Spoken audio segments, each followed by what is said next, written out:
Hello, everybody. Today I will be counting down the roller coasters at Dollywood from worst to best. They currently have 9 coasters ranging from a Vekoma to a GCI to an RMC, and I'll be telling you which coasters are underrated and overrated, which coasters need work, and which coasters at the park do I need to ride multiple times every visit. This park isn't really worse than Cedar Point for me, it's just lacking the quantity of rides that Cedar Point has. Of course, that's hard to do for almost any park in the world, but it does its job. The lineup of coasters does its job. I got 70 rides in all of the coasters in total, so yeah, I've got a feel for them. I spent 3 days at the park, and I know when they're running good and not so good. And here's my July 2020 opinion of the top 9 coasters at Dollywood in Pigeon Forge, Tennessee. Number 9 is Whistle Punk Chaser, of course, the kiddie coaster. It's a kiddie coaster. I've ridden better. Little Phantom is definitely more fun because you seriously get airtime, and Whistle Punk Chaser is very uncomfortable. I guess it is meant for little kids, but I could barely fit. That was brutal. So for me, not a very good kiddie coaster. But this was my first coaster POV I've ever taken, really, and you might see it sometime soon. I don't know, we'll see. But yeah, I like how it's hugged by Thunderhead. It's actually a pretty good combo to look at.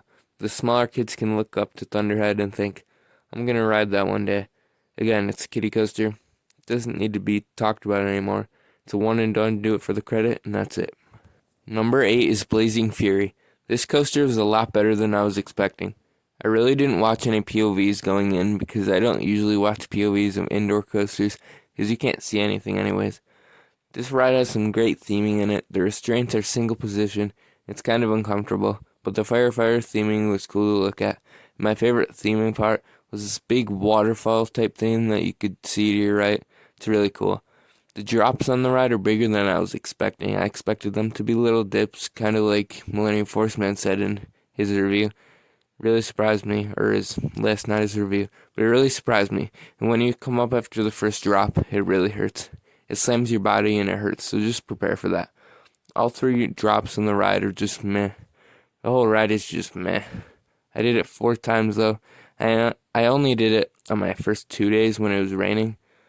Before I move on, I want to mention that I love the whole fire and the whole thing they do. Something about it is just really cool. I need to go over there to Silver Dollar City because this coaster was pretty fun.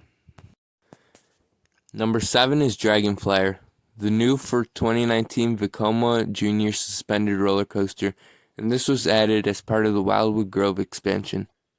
I only did this coaster twice because I don't think they could have put this coaster any more out of the way than they did. This was kind of frustrating, but the area looks nice and so does the coaster. It was fun getting some off-ride shots of that. I did get an on-ride POV of this along with Whistle Punk Chaser and Fire Chaser Express, so I figured I'd mention that real quick. But this coaster can't possibly be a family coaster. It was really fun. I would love all B&M inverts to just be this instead. That would be great. But this coaster has awesome lap bar style restraints on it, so it's very comfortable. I actually think this ride is the most comfortable, or one of the most comfortable as far as seats go at the park. It's not very tall, so the drop isn't big, but the drop is definitely really fun. You drop into a mini tunnel into the best part of the ride, which is a wave turn type thing. I don't know what to call it, but this thing is amazing. It whips you hard, and this was better than a lot of the moments on the bigger coasters at the park. I was impressed. And then the rest of the ride is just fun and intense. It absolutely whips you into the station. It scared the crap out of me when I was waiting to get on. Honestly, one of the best pace coasters at Dollywood. But overall, nothing too special. It's just a really fun coaster, and it's a perfect fit for the park. I really hate to put this at number 7. It's an awesome coaster. What can I say? Dollywood has some fun rides. Number 6 is Fire Chaser Express. I had this as my number 2 coaster at the park right after I rode it. This ride is absolutely fantastic. It's just a family coaster, however, but it's definitely more than that. On Roadrunner Express, it has a good airtime moment, and Fire Chaser Express has some solid ones too. I expected this one to be just as good, if not better, than Roadrunner Express. So the restraints are hard, and they're kind of uncomfortable, but they aren't awful. The hills on it were fun, and the first launch is solid. The best part of the ride, though, is easily the backwards part. So you turn through theming and then into a mini tunnel type area. There's awesome theming in here with fake fireworks, sexual real fire, which I'm happy they did. It's really hot in there, which adds to the effect, which I really like. On hot days, it's not ideal, but it does add to the fun. Then smoke shoots out as you go backwards, and you get some awesome airtime going backwards. This part shocked me after my first ride. This is what made me put it so high at the moment. The ending really makes this, and this is definitely one of the best family coasters out there. Number 5 is Mystery Mine, and the only reason this is above Fire Chaser Express is because of the awesome indoor theming, and the second drop in inversions. So this coaster station is very well themed. It plays this music themed to the ride. Don't whistle in the mystery mine, for danger you will meet. And though your toes may moan and whine, leave your shoes upon your feet. And the ride starts off with a drop, and then you go up and go through a couple painful turns. The theming on the ride is basically canaries and crows, and it shows red eyes on it, which I saw a few times throughout the Dollywood. Throughout Dollywood, I don't know why I said the Dollywood. A GP, you then go up your first vertical lift, and if you're staring into the sun, it's brutal.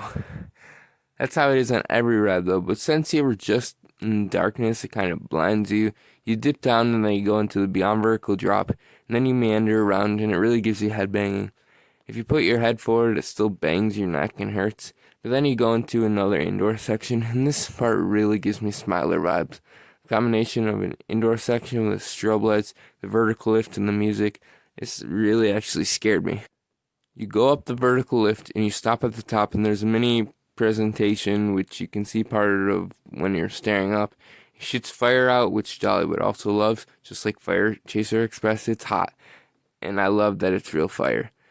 And then drop into the best part of the ride, in my opinion. This gives me Schwertis Karen vibes, turning you as you drop into light.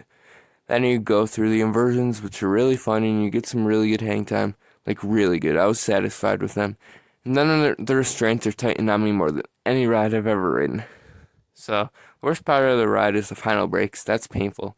But it's not a bad ride. It's not a great ride either. It's a nice and well-themed ride that you're going to want to try when you come to Dollywood. This was the coaster that had the most downtime, too. I don't know if that's typical, but let me know if it is in the comments if you know. Number 4 is Thunderhead, my very first GCI wooden coaster. And you know, this easily could have been better for me. I rode this 9 times, with 8 of those being somewhere towards the back. My second to last ride was in the front, though. It was the best row, easily, and I liked it more than my number 3 coaster in the front. But since I only did it once, based on my experience, it wasn't quite enough. I chose my first 6 rides to be towards the back, and then I got put in the back on my 7th. I got put in the front for my 8th ride. The ride op told me it was best in the front, and he was right. I then got put in the back on my 9th ride. So in the future, hopefully, soon, this will be my home park. Talk about that for another time, but I'll be able to get a ton of front row rides on it. The airtime is really good and scary, actually, because the restraints come up a little bit during the ride every time, which I'm pretty sure is the same for all GCIs with the same restraints. I haven't ridden any others, so just let me know. This coaster was pretty rough, and I do like roughness on woodies, but I was expecting this one to be smoother. The combination of the restraints and the roughness hurt my butt, because it kept slamming to the seats. The seats actually were comfortable when you were just sitting on them, but I don't know, it hurt my rear. The laterals were really good on this ride.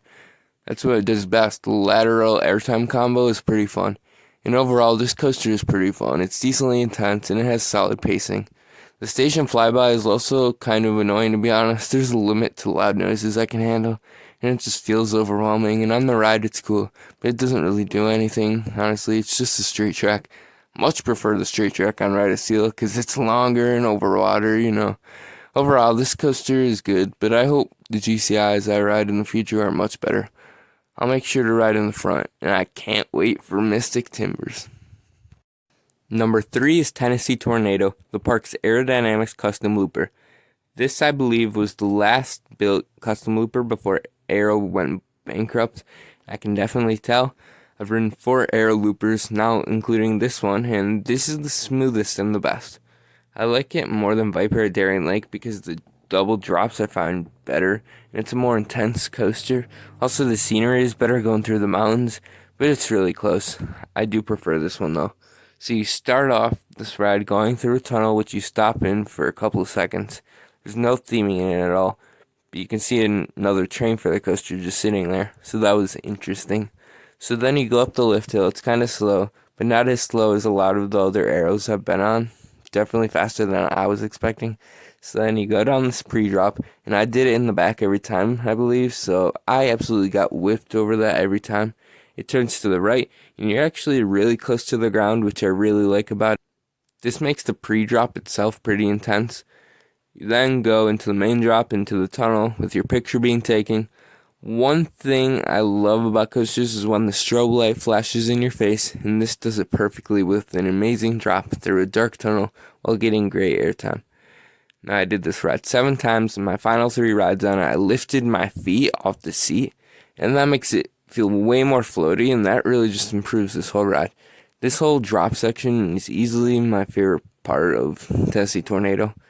You then go through 3 inversions, with each of them being more intense than the last. You got pretty solid hang time, and I actually blacked out on this coaster. This is one of the few coasters to do that, with some others being Millennium Force, Top Thrill Dragster, and I even think I did up Maverick once. And this one joined the club. This is honestly the most intense ride of the park as far as positive G's go, and I know I'm a fan of airtime more than intensity, so I should have put Thunderhead above this, but this was too good not to put it at number 3. One thing I should mention though, is that the pop into the final brakes is overrated. You don't get airtime, at least in the back. Maybe in the front you do, I don't know. But I'm just saying, don't expect much from that, because a lot of people hype it up. Alright, on to number 2. Number 2 is Wild Eagle. This might be controversial, but I don't really care. It's such a fun coaster. I did it 12 times, and I don't regret it a bit. This was my second B&M wing coaster, the other one being Gatekeeper at Cedar Point, and I expected this one to definitely be worse, but to my surprise, it was better. The drop is amazing. It's better than the wing over drop, and the inversions were super fun going through the trees. It doesn't have keyholes, but it has trees that give the illusion that your feet are going to be knocked off. That, along with the supports, definitely help. This ride is actually very intense. The inversions were intense, and oh my goodness, that final helix going into the brakes pulled some crazy G's. The airtime hill before that usually did nothing, but it was good sometimes. Overall, it really doesn't give airtime. One really underrated moment on the ride is the final left turn from the initial brakes into the very last brake run. The restraints really do tighten by the end of the ride, which is the theme at this park, but it's tolerable.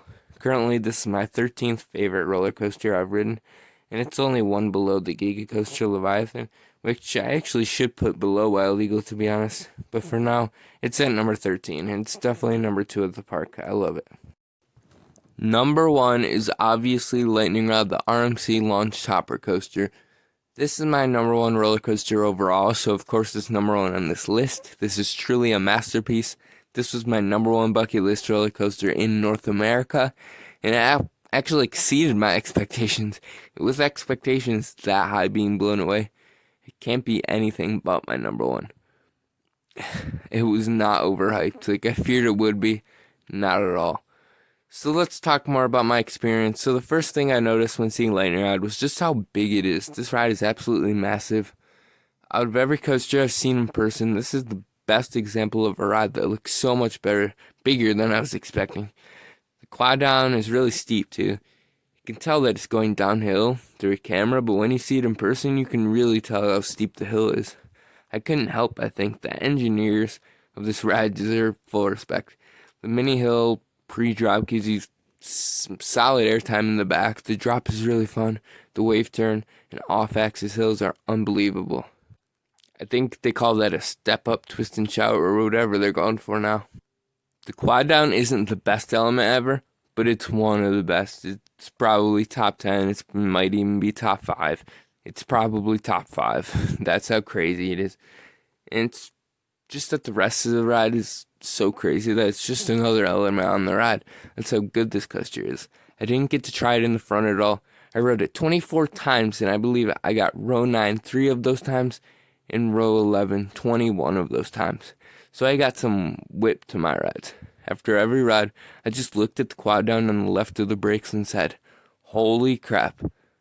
I still see my thighs. Those can't be real. I lost them at the beginning of the ride. Something I should mention is if you aren't stapled, chances are going up the launch lift hill, the restraint will tighten because of the forces, so it isn't the most comfortable restraint system in the world, but again, it's tolerable. Now let's talk about my worst ride and my best ride.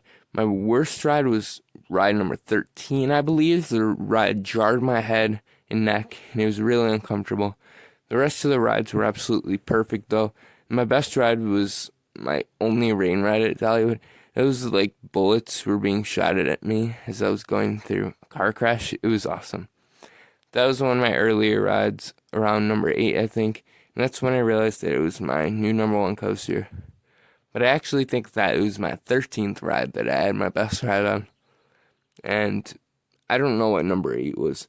I forgot. I was going to write them down, but I didn't. So I'm an idiot. And after thinking that it was my number 1 coaster, I knew I wasn't coaster drunk. I just knew that Dolly Parton had herself a winner. So that's all for the video. I really hope you enjoyed. This is my opinion. Again, in case it went over your head, I got 70 rides on all of the coasters in total in 3 days. So I really got a feel for them. If you disagree, that's alright. Again, hopefully I'll be a lot closer to this place soon so that I can go here a lot. This place was amazing and I definitely recommend it. Amazing coasters. Go out and ride them for yourself. Let me know what you think of them. If you have ridden them already, please like, comment, subscribe, and I will see you later.